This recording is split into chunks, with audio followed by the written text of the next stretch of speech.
También de ver lo que implica un poder cuando se trata con responsabilidad y con amor a México. Gracias, Enrique. Pues yo creo que me equivoqué de Enrique de la Madrid, al que invité hoy, ¿no? ¿No vino? No vino el que yo conocía, pero este está mejor. Te agradezco, Joaquín. ¿Eh? Este es el que quiere a México y quiere que el mejor México, el que sea incluyente, próspero, justo, sustentable y en paz, se realice y se realice en esta generación. ¿Y primero los pobres? Sí, primero la gente más atrasada y para eso una economía que prospere y crezca y no tratarlos con indignidad en donde simplemente lo que quieras es más pobres a cambio de votos. Eso no es tratar a alguien con dignidad. Gracias, Enrique. A ti, Joaquín. Es Enrique de la Madrid, es precandidato de la oposición a la presidencia de la República. Usted me dirá cómo lo ha visto.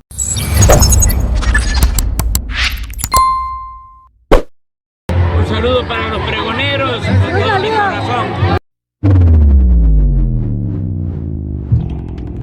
¿Qué tal, amigos y amigas? Bienvenidos a una nueva videotransmisión más. Bienvenidos a su canal Pregoneros. El día de hoy, sábado 13 de mayo del año 2023. Vamos con información, pregoneros, porque tremendo golpe de realidad que le da a uno de los aspirantes por parte de la oposición en nuestro país, sí, a Enrique de la Madrid, que estuvo de invitado en esta entrevista con Joaquín López Dóriga, y así como lo vieron en el intro del video, quedó maravillado López Dóriga, que hasta le dice en su cara que pues se equivocó de Enrique de la Madrid, que le gusta más porque le habló muy bonito, le habló muy bonito de México, de los pobres, que habló muy bien en contra del gobierno de la 4T, pero también duro golpe de realidad para Enrique de la Madrid, que en esta entrevista, pues Joaquín también le recetó lo siguiente. Le dice que Alejandro Moreno Cárdenas y Marco Cortés van a ser los que se encarguen de nombrar al candidato o candidata presidencial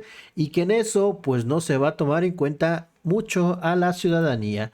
Vamos a escucharlo, mis estimados pregoneros, porque así se llevó a cabo esta entrevista con Joaquín López Dóriga. Como bien dices, de la oposición, y lo que ahora nos falta es definir con claridad las reglas donde no solamente participen los partidos políticos, sino sobre todo la sociedad, Joaquín, porque si la sociedad no se entusiasma con el proceso, no podríamos ser competitivos. A ver, los partidos no van a soltar, Enrique, no van a soltar. Si nomás ve qué personajes hay: Alejandro Moreno, presidente del PRI, Marco Cortés, presidente del PAN, y el PRD, que está así chiquitito.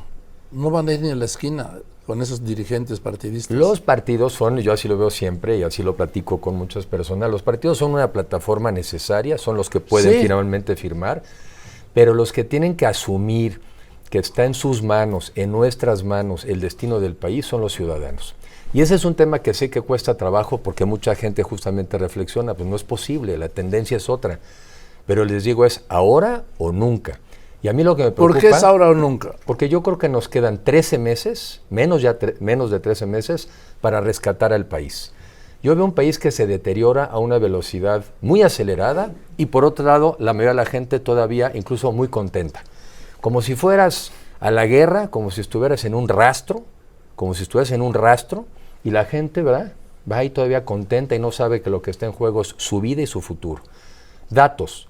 Tenemos hoy, por ejemplo, 4 años sin crecimiento económico. Y dirán, oye, pues el COVID, todo el mundo hubo COVID. Sí, nomás que también hubo COVID en Colombia y creció 14% la economía. En México, cerca de 800,000 muertos por un pésimo tratamiento del tema del COVID. Tenemos más de 45 millones de recetas del sector público no atendidas por falta de medicinas. Tenemos un nivel de homicidios en México, 28 por cada 100,000, parecido al de Colombia, pero después de venir ellos de una guerra. Y yo lo que veo es un país que se deteriora. Y Joaquín, en el mundo de hoy, el que no avanza se atrasa. Porque además el mundo cambia a una velocidad exponencial. Eso era antes. Antes era el que no avanza se atrasa. No.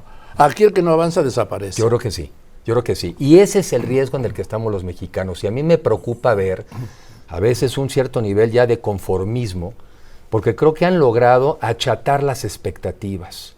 Nos han hecho como que pensar que con poquito se puede y que la vamos a librar. No la vamos a librar, porque el mundo está avanzando, el mundo se está transformando, los robots están sustituyendo a los trabajadores y nosotros, ¿qué estamos haciendo para defenderlos? ¿Cómo lo estamos capacitando? ¿Cómo está creciendo nuestra economía? Por eso yo digo, 13 meses, menos de 13 meses para salvar a México.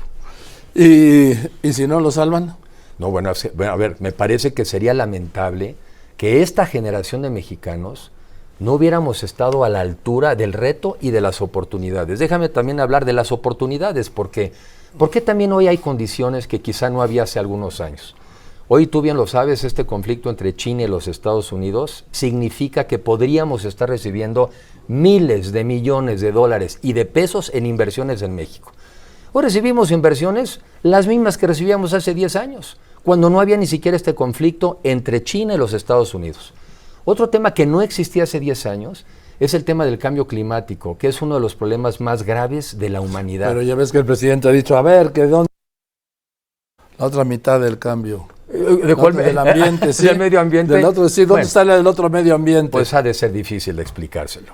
Pero el tema es que sí sabemos todos que hay una crisis de cambio climático en el mundo, está aumentando la temperatura y ya lo vemos. Tenemos una de las causas más importantes de la emigración, tanto de mexicanos como centroamericanos, es ese tema. Entonces, México podría aprovechar eso para volverse una potencia generadora de electricidad a partir del sol, del viento. Y ayer entrevistaba a alguien que me platicaba también del tema del hidrógeno.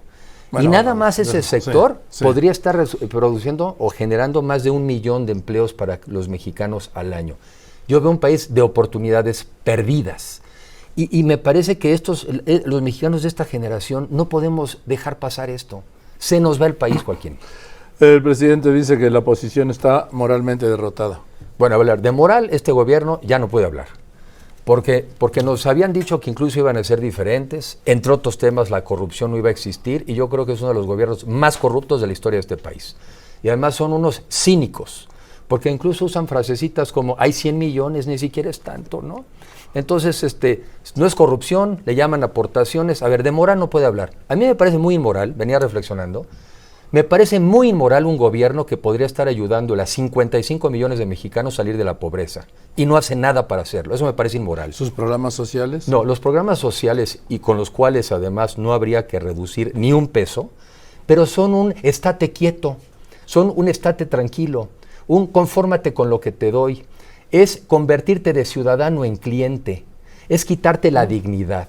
Entonces, me parece un gobierno absolutamente inmoral, el que teniendo en sus manos ayudarle a los mexicanos a salir de la pobreza y el hambre, que lo que está haciendo es convertir a ciudadanos en clientes. Eso es inmoral. El presidente ha hablado de la pobreza como una reserva política. Sí, y los pobres. Y yo creo que ya lo dijo y por eso creo que la gente tiene que no interpretar al presidente, no simplemente leerlo. Lo que ha dicho, los mexicanos más pobres y los mexicanos con menos educación son los que votan por nosotros.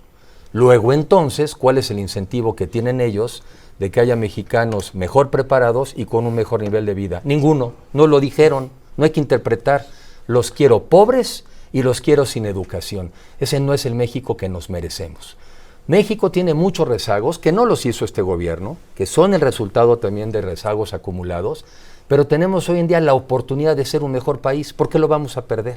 Pues porque te repito, pero el presidente de la oposición está moralmente derrotada y en el improbable caso, como dicen los sobrecargos, de que la oposición ganara, jamás lo reconocería. Pues ese sería problema de él, pero en el muy probable caso y además en el seguro caso de que habremos y estaremos personas trabajando por rescatar este país, vamos a estar preparados para lo que se ofrezca. Oye, ¿qué van a hacer? ¿Van a tratar de desarticular al INE? Sí.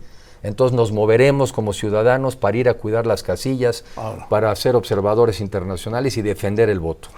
El presidente inició ayer la campaña electoral, pues utilizando los programas sociales como llamado al voto. No sé si lo viste. Quieren más programas sociales, ya saben por quién votar. Quieren más corrupción, ya saben por quién votar. Quieren apoyos, ya saben por quién votar. Quieren que regresen los rateros de antes, ya saben por quién votar. Y declaró que va a obtener con su plan C la mayoría calificada en el Congreso en las elecciones de junio del año que viene y que en septiembre enviará como reforma constitucional ya con su mayoría calificada, de la que habla, para disolver la Corte, eliminar el INAI, entre otras cosas. Sí, seguir destruyendo el país. Por eso creo, Joaquín, que el reto sí está en nuestras manos y lo que tenemos que hacer los que no estamos contentos con el gobierno actual es ya, en el mes de junio, a más tardar, en junio. El presidente ha dicho que va a disolver bueno, primero que va a construir la mayoría calificada en las elecciones de junio del año que viene, además de ganar la presidencia. Qué bueno que no pudo en el 21, porque como no pudo en el 21, gracias a eso paramos una pésima reforma energética que le hubiera hecho todavía más daño al país, porque de energía no entiende nada en un mundo cada vez más eléctrico. Gracias a que no tienen la mayoría calificada, no pudieron pasar una reforma electoral, que también es un desastre. Yo me pregunto por qué la gente piensa que se siente tan fuerte el presidente. Si estuviera tan fuerte, ¿para qué anda queriendo quitar al árbitro? Si se sintiera tan fuerte, ¿por qué anda amenazando todos los días y así tanto aspaviento? Yo si me sintiera tan fuerte, estaría tranquilo ahí, estaría ahí, no, pero sin sí tanta bronca. Sí yo creo que es el presidente más fuerte que he visto, ¿sí? ¿Puedo hacer un reclamo? Sí. Luego dicen que es muy poderoso. Eso no es poder. Poder es ayudarle a 55 millones de mexicanos a salir de la pobreza. Poder es que no haya habido ya 153 homicidios en tu país. 153,000. 153,600. Sí. Poder es tomar en cuenta el entorno internacional para que suba y prospere tu economía. Eso es poder. Lo demás es vanidad y son payasadas. Yo no he visto un gobierno más poco poderoso o incluso impotente que el actual, porque no puede nada. No le sale nada. ¿Y quiénes lo estamos pagando? Los mexicanos. 4 millones más de pobres, 800,000 personas muertas en el COVID por tener a un subsecretario inepto manejando el tema de la salud, uno de los temas más importantes. Verdaderamente un funcionario incapaz que no merece la oportunidad que tuvo. Yo veo este gobierno francamente muy impotente. Pero a ver, la propuesta de la campaña que inició ya desde Palacio, ¿sí? Para tener la mayoría calificada. Pues es lo que está intentando, porque ya vio, a ver, ¿qué no tendría más habilidad? He visto datos de algunos otros presidentes anteriores que fueron capaces de negociar con la oposición y sacaron reformas constitucionales. ¿Cuál es el problema? Desde 1997 el presidente en turno no tiene mayoría en el Congreso. Y creo que no dejamos de hacer reformas constitucionales. La política es también tener la habilidad, la inteligencia emocional de también lidiar con tus otros contrapartes y trabajar en beneficio del país. Pues eso es política. Pero él ha dicho que él no negocia.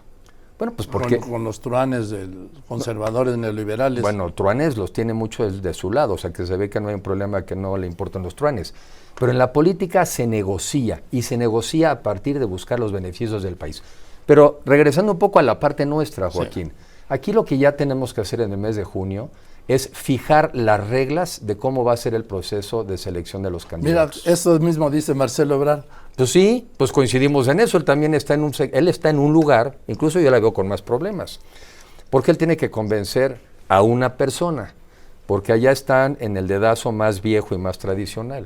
Y aquí el reto, pero lo tenemos que cumplir, es ponernos de acuerdo para que sea un proceso democrático, equitativo y sobre todo muy ciudadano. Ahorita que estaba yo aquí para subir, estaban tomando un café, se me acerca un ciudadano y te empiezan a opinar de cómo debe ser el procedimiento y queremos ya ver las propuestas. La gente está ya desesperada de que quiere que arranquemos, porque nos ven atrasados. Ausentes. Atrasados. Ausentes. Bueno, ausentes porque afortunadamente no todos tienen la oportunidad de tener estos espacios, pero sí nos falta un procedimiento que sea atractivo. Y ese es el que va a generar el interés de los ciudadanos. Y ese va a generar también el interés de los medios de comunicación. Ahora, Enrique de la Madrid, ¿quién va a hacer ese procedimiento? ¿Alejandro Moreno con Marco Cortés? Tenemos que involucrarnos también los aspirantes, pues ni modo que fuera nada más como reglas. No los van a dejar, estos son los viejos periodistas y panistas. A ver, Joaquín, yo aprendí que estas cosas no se piden, se arrebatan. El poder no se pide, se arrebata. Y aquí el tema es... Vamos a fijar las reglas que sean honestas, que sean transparentes y que sean atractivas. Porque yo sí creo que es la última oportunidad que tenemos como generación de rescatar este país. Sí, bueno, van a poner las reglas y saben quién va a ser el árbitro, Alejandro Moreno y Marco Cortés. No, yo creo así que sean reglas divinas, estos las tuercen. Busquemos un mecanismo que sea aceptable y creíble para todos. Yo veo a los mexicanos muy preocupados, a donde voy los veo preocupados y realmente muy ansiosos de nivel de inseguridad, de los feminicidios, de la pobreza acumulada. ¿A qué sector voy? Ayer con un grupo de gente, por ejemplo, el sector agropecuario, la caída de los precios del maíz, el cómo venden ahora las cosechas, pues ya que se acabaron todos los programas que había antes para vender con certidumbre. Pues tú fuiste director de Financiero Sí, Rural, ¿no? fui el segundo director de una institución que estos ineptos acaban de quebrar porque no saben manejar nada, lo que tocan lo deshacen, y entonces están dejando al campo mexicano sin financiamiento. Ay, pues a ver, no importa, tendremos programas sociales. Y si tú eres más pobre, no te preocupes, vamos a intercambiar tu pobreza por un programa social. Esa es la visión del país de hoy. Y por un voto, obviamente. Y entonces, esa es la visión del México de nosotros, ese es el México de clases medias al que muchos de nosotros aspiramos. Los mexicanos merecen y merecemos mucho más. El presidente ha dicho que las clases medias, que son corruptas, aspiracionistas, conservadoras, neoliberales, que él ya sabe que no cuenta con ellas y las ubica en 25 millones de personas. Según eso serían 25 millones de votos. Yo creo que las clases medias fueron las que le dieron al presidente el voto, le dieron su confianza. En parte fueron las que votaron en contra de los gobiernos anteriores, un voto de castigo, la democracia también sirve para castigar, y esas clases medias que le dieron la victoria al presidente ya no están con él. No están con él el mundo de la ciencia, la cultura, los burócratas, los intelectuales, muchos de los estudiantes que votaron por la idea del cambio ya no están con él. Entonces, como ya no están con él, entonces ahora sí les digo de lo que se van a morir. Sí, ya no están con él.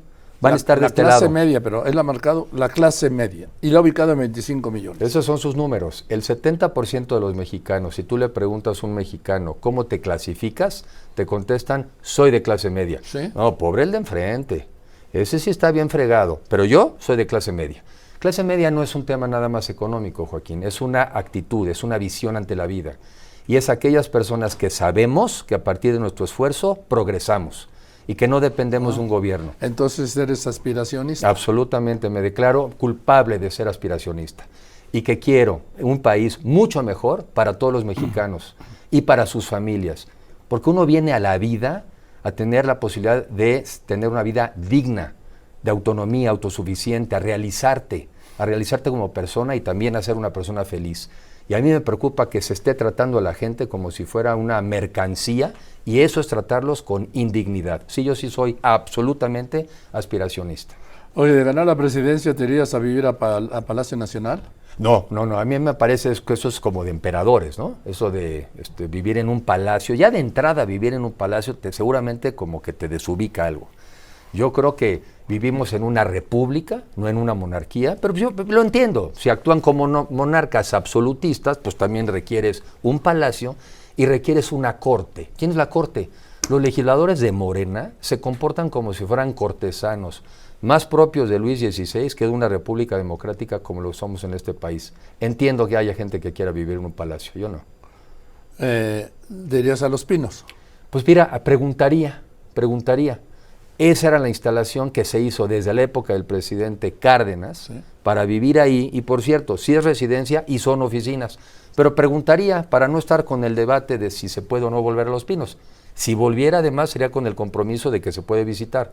Tú puedes visitar la Casa Blanca. No sé por qué en México incluso no hemos hecho cosas como las hicieron allá. Hay ciertos salones en la Casa Blanca en Estados Unidos son intocables a lo largo de la historia. Sí, sí. Y hay una parte pequeña que es donde viven la familia, la residencia. Pero Los Pinos en su momento eran la residencia oficial de Los Pinos. Es de los mexicanos. Pero bueno, creo que todavía nos falta para eso, Joaquín. Bueno, ¿cuándo esperas ser candidato? Porque tú quieres ser candidato. Yo no quiero ser presidente, pero tengo que pasar por ser candidato. ¿Cuándo? Lo que vamos a exigir, porque aquí ya es de exigir, es que en junio tengamos las reglas y que estemos en finales de junio o a más tardar julio iniciando un proceso que consistiría en ¿qué?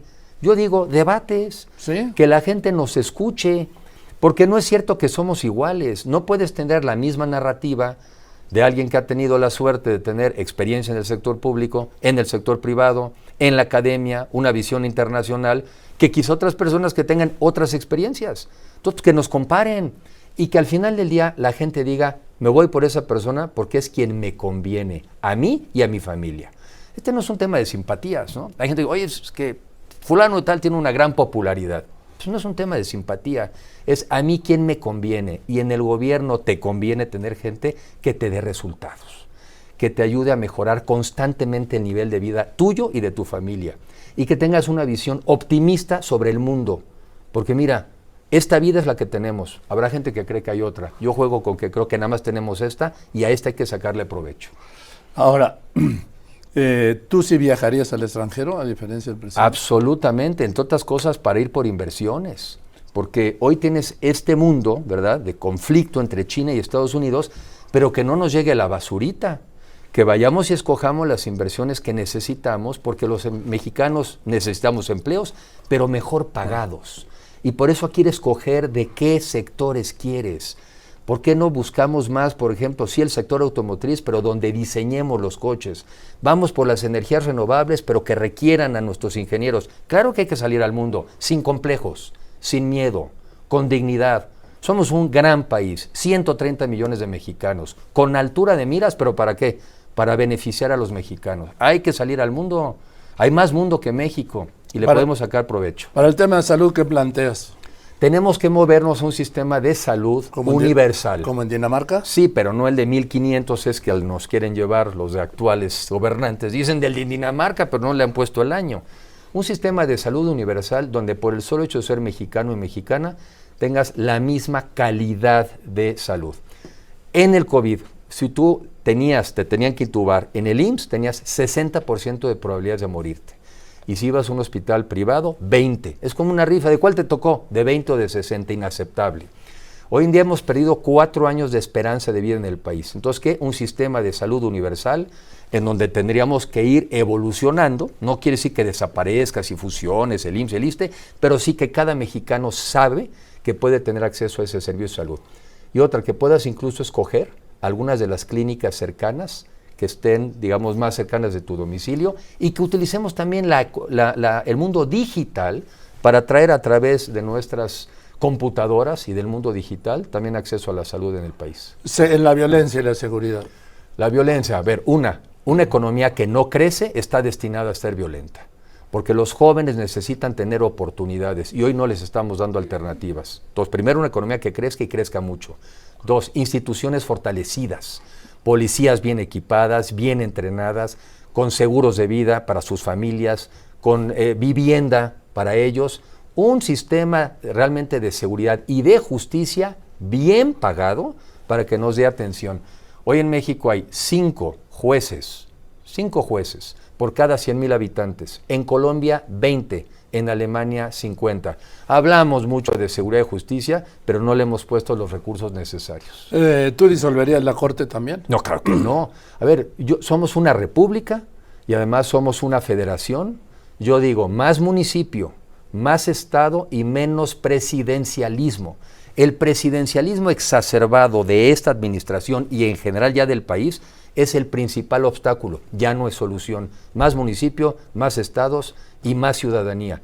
Y división de poderes y contrapesos, porque el poder tiende a veces excederse. Y por eso creo en un gobierno de coalición, Joaquín. Un gobierno de coalición es un gobierno en donde, como te ayudaron los aliados para llegar al poder, esos aliados tienen derecho a formar parte del gabinete. Y los obliga a escoger a los mejores y a las mejores mexicanas y mexicanos, a los más talentosos, como lo han hecho en otras partes de la historia y en México también, un gabinete donde te sepas los nombres, donde te los sepas porque son inteligentes, porque aportan, porque discuten. Hoy en día en México yo no me sé el nombre de la gente del gabinete y seguramente ni vale la pena que te los aprendas. No aporta nada, no hay discusiones. Entonces un gabinete de verdad, entre otras cosas, para contener los excesos de un presidente que si llegara a decir, oye, voy a cancelar esa obra de infraestructura que es la más importante de América Latina, no, ese no fue parte de la oferta política, no lo puede hacer. Oiga, vamos a decidir si entra o no Tesla a México, y yo digo dónde. No, eso no está en sus atribuciones, para eso hay una federación. Hay que ponerle límites a este presidencialismo exacerbado, que no es poderoso, resultó ser bastante impotente. Tú tuviste el privilegio, sí, un privilegio en tu formación, ser hijo de un presidente, además don Miguel de la Madrid. Tú viviste en Los Pinos, tú hiciste ya una campaña presidencial de joven. Pues indirectamente viví una campaña, sí, Sí. en el año lo que fue 81-82, Sí. eran campañas cerca de 9 meses, Sí, Tom, sí. visitabas todo el país y hay muchas cosas que lamentablemente son parecidas, pero también es un México muy diferente. Pero sí tuve, digamos, esa oportunidad como un joven a los 20 años, también de ver lo que implica un poder cuando se trata con responsabilidad y con amor a México. Gracias, Enrique. Pues yo creo que me equivoqué de Enrique de la Madrid, al que invité hoy, ¿no? ¿No vino? No vino el que yo conocía, pero este está mejor. Te agradezco, Joaquín. ¿Eh? Este es el que quiere a México y quiere que el mejor México, el que sea incluyente, próspero, justo, sustentable y en paz, se realice y se realice en esta generación. ¿Y primero los pobres? Sí, primero la gente más atrasada y para eso una economía que prospere y crezca y no tratarlos con indignidad en donde simplemente lo que quieras es más pobres a cambio de votos. Eso no es tratar a alguien con dignidad. Gracias, Enrique. A ti, Joaquín. Es muchas Enrique gracias. de la Madrid, es precandidato de la oposición a la presidencia de la República. Usted me dirá cómo lo ha visto. Pues ahí lo tienen, mis estimados amigas y amigos pregoneros. Esto lo hemos visto muchísimo con todos estos priistas durante muchísimos años de hegemonía de estos gobiernos neoliberales, del PRI y del PAN, este PRIAN que siempre lo mencionaba el presidente Andrés Manuel López Obrador, y todos estos aires, todo esto que nos hace recordar la forma de hablar y de referirse a los mexicanos, a los ciudadanos, a los pobres, a la clase media, como lo menciona Enrique de la Madrid, es más de lo mismo de esta oposición en nuestro país. Ahí tiene por parte de los panistas a su carta fuerte Santiago Krill Miranda y ahora estos priistas, o bueno, este exsecretario de Turismo y aspirante ahora presidencial, Enrique de la Madrid, que de los dos no hacen ni uno. Ya Lili Telles, que prácticamente simplemente la están utilizando para golpetear en contra del presidente Andrés Manuel López Obrador, en contra del gobierno, porque les gusta el show que hace y cómo pues se lanza siempre en contra del presidente Andrés Manuel López Obrador, pero va a llegar el momento en que le van a dar una patada lamentablemente a Lili Telles, que se está dejando utilizar. Nos vemos hasta la próxima, que sigan pasando un excelente día. Recuerden que la noticia está ahí y depende de todos nosotros el pregonarla.